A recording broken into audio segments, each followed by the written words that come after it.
Welcome students, welcome to my YouTube channel. जैसे कि हम चैप्टर नंबर 2 स्टडी कर रहे हैं और पुराने लेक्चर में मैंने आपको इसका बेसिक कंसेप्ट बताया था। मैं आपको दोबारा से रिकॉल करवाता हूँ हमने क्या किया था। आपको याद होगा मैंने आपको बोला था कि आपको प्रिंसिपल ब्रांच वैल्यू याद रखनी है। प्रिंसिपल ब्रांच वैल्यू साइन की क्या होगी, मैंने आपको बताया था -90 से 90।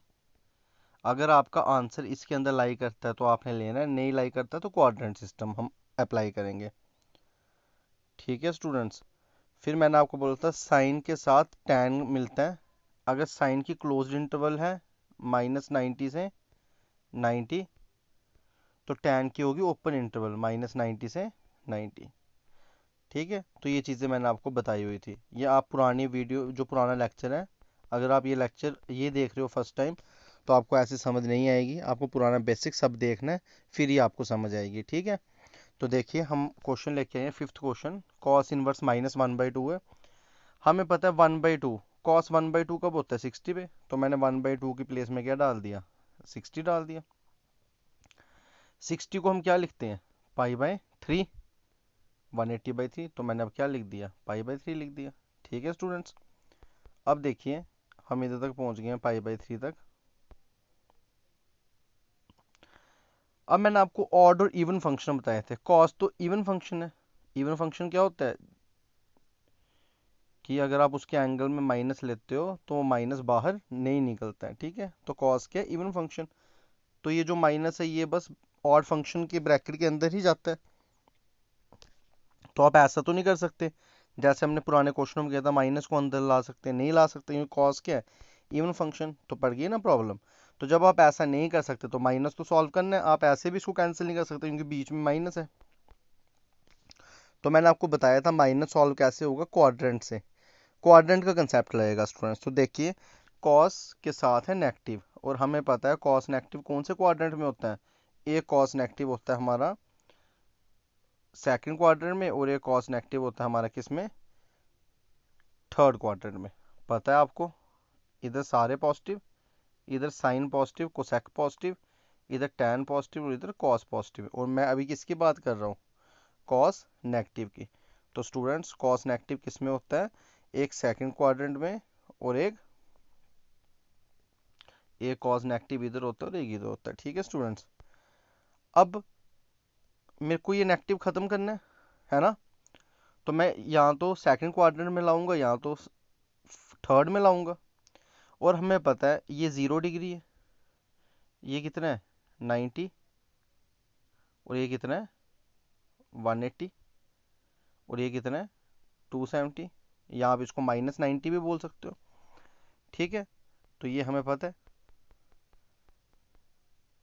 ठीक, तो अब मैं क्या करूँगा, यहाँ तो मैं सेकंड क्वाड्रेंट में लाऊंगा, यहाँ तो मैं थर्ड में लाऊंगा। सेकंड में कैसे लाएंगे, 180 तक आया, 180 में से माइनस कर दिया थीटा, तो 180 माइनस थीटा आपका सेकंड क्वाड्रेंट आ गया। आप थर्ड में कैसे लाओगे, 180 प्लस थीटा, 180 प्लस थीटा, तो ये थर्ड में आ गया। अब वो देखना आपको आप किस में लाओगे। अब देखो जैसे हमने पुरानी वीडियो में पढ़ा था, जो कॉस के प्रिंसिपल ब्रांच वैल्यू है वो ये होती है 0 से 180। तो क्या मैं 180 के अंदर प्लस कर सकता हूँ, क्या मैं 180 प्लस थीटा कर सकता हूँ, मैं 180 प्लस थीटा नहीं कर सकता स्टूडेंट्स। ठीक है, मैं 180 प्लस थीटा नहीं कर सकता हूँ। मैं 180 प्लस थीटा क्यों नहीं कर सकता हूँ स्टूडेंट्स, क्यों, मैं भी आपको बताता हूँ। देखो दोबारा सुनो, सुनना ध्यान से, ठीक है। दोबारा देखो, अगर मैं सेकंड क्वार्टर में करूँगा तो वो आएगा 180 माइनस थीटा। 180 माइनस थीटा, जो आपका 180 माइनस थीटा है, ये तो 0 और 180 के बीच में बिलोंग करेगा, तो मैं सेकंड में कर सकता हूँ। मैं थर्ड में क्यों नहीं कर सकता स्टूडेंट्स, मैं थर्ड में इसलिए नहीं कर सकता, अगर आपको थर्ड में जाना तो आप करोगे 180 प्लस थीटा। तो जब आपने 180 के अंदर प्लस कुछ कर दिया, कोई थीटा क्या कर दिया आपने, प्लस कर दिया, तो क्या वो इसके अंदर जाएगा, नहीं जाएगा, क्योंकि ये तो मैक्सिमम 180 तक है। तो इसलिए हम क्या करेंगे, 180 माइनस थीटा। हम कौन सा क्वार्टर लेंगे, 180 माइनस थीटा, सेकंड क्वार्टर। और आप देख सको, जो देख लो आपने जो 11 का कंसेप्ट पढ़ा है, 180 माइनस थीटा फंक्शन क्या रहता है, सेम, कॉस का कॉस रहा, और ये आया 180 माइनस थीटा। सेकंड क्वाड्रेंट में कॉस क्या होता है, नेगेटिव। तो ऐसे करेंगे क्वाड्रेटिक सिस्टम से। अब क्या कर देंगे, ये और ये कैंसिल, मगर उससे पहले हम इसको सॉल्व करेंगे। वो कितना आएगा, 2 पाई बाई 3। अब देखेंगे क्या ये 2 पाई बाई 3, जो ये आपका 2 पाई बाई 3 आ रहा है, क्या ये हमारी प्रिंसिपल ब्रांच वैल्यू में लाई कर रहा है, 2 पाई बाई 3। तो 2 पाई बाई 3, पाई बाई 3 होता है 60, 2 × 60 कितना होता है 120, और 120 तो जीरो और 180 के बीच में लाई करेगा। जब 120 के बीच में लाई करेगा तो हम बोल सकते हैं कि ये प्रिंसिपल ब्रांच वैल्यू में लाई कर रहा है। और जब ये प्रिंसिपल ब्रांच वैल्यू में लाई कर रहा है, जब ये क्या कर रहा है, प्रिंसिपल ब्रांच वैल्यू में लाई कर रहा है, तो हम इसको क्या कर देंगे, कैंसिल। पेपर में सामने कैंसिल नहीं करना है, ये आपको मैं बताऊंगा। एक्चुअल में कंपोजिशन और ये फंक्शन के ये डायरेक्ट कैंसिल नहीं होते हैं, इसलिए मैंने भी आपको नहीं दिखाया, ठीक है। तो हम कॉस कॉस कैंसिल कर देंगे और 2 पाई बाई 3 इसका होगा आंसर। आई होप आपको ये क्वेश्चन अच्छे से समझ आ गया होगा। अगर आपको समझ नहीं आ रहा है तो आप इसको वीडियो को एक बार और देखिए, और अगर तब भी समझ नहीं आ रहा है तो मैंने आपको टाइमिंग बताई है 5 से 6, आप मेरे को कॉल कर सकते हो। मेरे व्हाट्सएप ग्रुप में भी आप अपने डाउट पूछ सकते हो, ठीक है। नेक्स्ट क्वेश्चन चलते हैं। ये आ गया आपका हमारा 6th क्वेश्चन। तो स्टूडेंट देखो क्वेश्चन क्या है, tan इनवर्स -1, 1 कब होता है 45, ठीक है। अब tan ठहरा ऑड फंक्शन, उसके ब्रैकेट में माइनस चल जाता है और माइनस बाहर रहता है, तो इसलिए मैंने माइनस को ब्रैकेट में ले आया। मगर पुराने क्वेश्चन में जो कॉस वाला क्वेश्चन था उसमें नहीं जाता था, तो हमने क्वाड्रेंट लगाया। अब चल जाता है तो हमने क्या कर दिया, क्वाड्रेंट नहीं लगाना है। हम देखेंगे फिर आगे लगाना है या नहीं लगाना, मगर अभी फिलहाल इस स्टेप तक हमें, सेकंड स्टेप तक आपको कोई भी क्वाड्रेंट वाला कंसेप्ट नहीं लगाना है, ठीक है। तो ये आ गया, फिर टैन अंदर चला गया तो हम रीजन लिख देंगे ये। अब आपने देखना है क्या ये -पाई/4, -पाई/4 स्टूडेंट्स क्या होता है, -पाई/4 होता है 45 डिग्री, मगर माइनस में, ठीक है। क्या ये -45 डिग्री आपकी इसकी प्रिंसिपल ब्रांच में रहता है। प्रिंसिपल ब्रांच हमने इसकी क्या पढ़ी थी, ओपन इंटरवल -90 से 90, ये लिखी हुई है। तो हाँ, अगर -90 है इस साइड और इस साइड 90 है और इनके बीच में -45 तो लाई करेगा। और जब करेगा तो हम क्या कर देंगे, टैन को कैंसिल कर देंगे। ध्यान रखना, हमें तभी ही कैंसिल करना है चीज़ों को जब वो प्रिंसिपल ब्रांच में लाई करेगा। ये कर रहा है लाई, ठीक है, हमने पुराने लेक्चर में पढ़ा हुआ है। तो इसका आंसर आएगा -पाई/4। नेक्स्ट क्वेश्चन चलते हैं। देखिए स्टूडेंट, सिंपल सा क्वेश्चन है, सेक इनवर्स -2/3, 2/√3। अब सेक है ना, हमें तो जनरली जो टेबल में वैल्यूज याद है वो साइन कॉस टैन की है, तो आपने डरना ही नहीं है। सेक किसका रेसिप्रोकल है, कॉस का। ये मैंने रफली क्या लिख दिया, कॉस।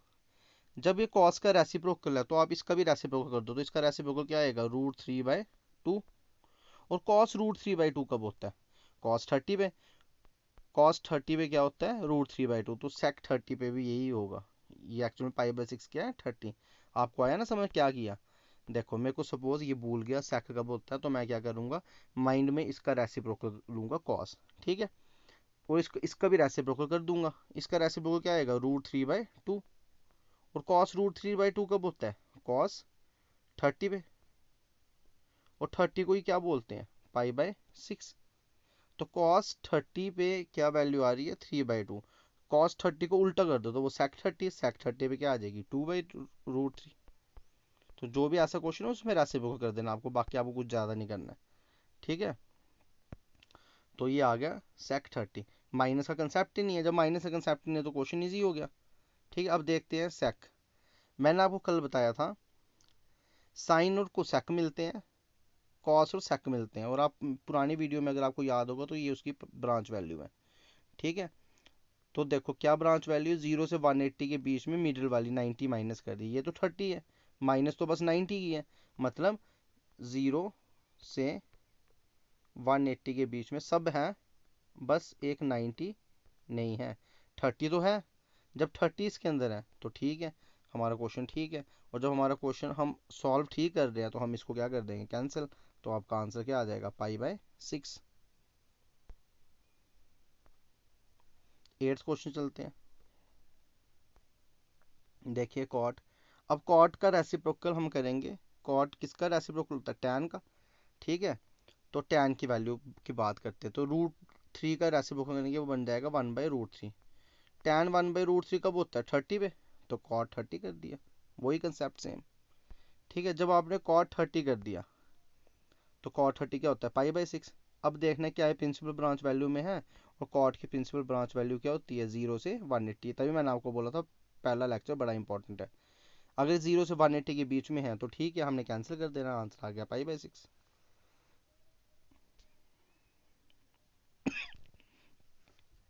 ठीक है स्टूडेंट्स, तो ऐसे करते हैं। अगर नहीं लाई करती तो फिर हमने जाना था क्वाड्रेंट सिस्टम में। अगर सपोज आपका इधर कोई और आंसर आ जाता, जैसे आपका -π/6 आ जाता, इस क्वेश्चन में आपके पास आंसर क्या आ जाता, -π/6। तो क्या -π/6 0 और π/2 के बीच में है, नहीं, इधर तो पॉजिटिव है, ये तो नेगेटिव है। तो फिर हमें क्वाड्रेंट देखना था, मगर जब आ गया तो फिर आपको कुछ भी नहीं करना है। और ये क्वेश्चन आपकी एनसीईआरटी की है। ठीक है, 9th क्वेश्चन देखते हैं। कोसेक का आ गया, कोसेक किसका रेसिप्रोकल है, साइन का। तो √2 को रेसिप्रोकल कर दिया, वो बन जाएगा 1/√2। माइनस का कोई फर्क नहीं पड़ता। 1/√2 साइन कब होता है, 45। तो ये कोसेक क्या है, 45। आई होप अब आपको समझ आ गया होगा। अब देखो, इवन फंक्शन और ऑड फंक्शन का कंसेप्ट, माइनस आया तो पहले इवन ऑड देखना, फिर उसके बाद क्वाड्रेंट देखना है, क्वाड्रेंट लास्ट में देखना है आपको। ठीक है, तो जो कोसेक है वो ऑड फंक्शन है, उसके अंदर माइनस चल जाता है, तो मैंने माइनस अंदर ले लिया। इधर रीजन लिखना भूल गया हूँ मैं। ठीक है, तो आप रीजन लिख दीजिए। आप रीजन क्या लिखोगे, cosec minus x is equal to minus cosec x. ठीक है, नहीं तो आप लिख दोगे लैंग्वेज में cosec is a odd function. अब ब्रैकेट के अंदर चला गया -π/4। अब आपने देखना है क्या ये अपनी प्रिंसिपल ब्रांच वैल्यू में है, बिल्कुल है। क्या फ़र्क होता है, कोसेक और साइन में सेम होते हैं, बस -90 और 90 के बीच में से जीरो क्या कर देना, माइनस। ये सब कुछ हमने पुरानी वीडियो में पढ़ा हुआ है, आपको वो पहले देखनी पड़ेगी फिर ही समझ आएगा। तो जब प्रिंसिपल ब्रांच में है तो ये और ये कैंसिल कर दिया, तो -π/4 आपके पास आंसर आ गया। तो ये 9 क्वेश्चन हो गए। नेक्स्ट क्वेश्चन चलते हैं स्टूडेंट्स। ये 10th क्वेश्चन है। ठीक है, तो 10th क्वेश्चन में है ये। तो इसको हम क्या करेंगे, कॉस इनवर्स माइनस कॉस π/4। और ये क्वेश्चन मैंने आपको दिया होमवर्क, ये आप खुद करोगे। ठीक है, खुद करोगे, नीचे आप कमेंट सेक्शन में इसका आंसर बताना, इस क्वेश्चन का आंसर आपका क्या है। अगर आपको तब भी कोई डाउट होगा तो हमें ग्रुप में बताइएगा, मैं आपको ग्रुप में डिस्कस कर दूंगा। ठीक है, जो व्हाट्सएप में आपके साथ ग्रुप बनाया हुआ है। नहीं तो आप मेरे को यूट्यूब चैनल पर जो नीचे कमेंट है उस पर आप मेरे को लिख सकते हो कि क्या डाउट है। ठीक है, नेक्स्ट क्वेश्चन देखते हैं। 11th क्वेश्चन देखिए स्टूडेंट्स, 11th क्वेश्चन ये भी आप खुद करेंगे। ठीक है, मैं आपको थोड़ी सी हिंट बता देता हूँ। ये क्वेश्चन ऐसे आपको बहुत बड़ा दिख रहा है, मगर एक्चुअल में आपने इसको इकट्ठा नहीं करना है, हमने इसको ब्रेक करके करना है। तो पहले मैं tan इनवर्स 1 की वैल्यू निकालूंगा, आपको पता है 1 को 45 बनाना है, और आपका आंसर कुछ आ जाएगा, वो इधर π/4 ही आएगा। ठीक है, फिर आप क्या करोगे, अलग से हम क्या करेंगे, हम अलग से सॉल्व करेंगे कॉस इनवर्स को। हम अलग से किसको सॉल्व करेंगे, कॉस इनवर्स को।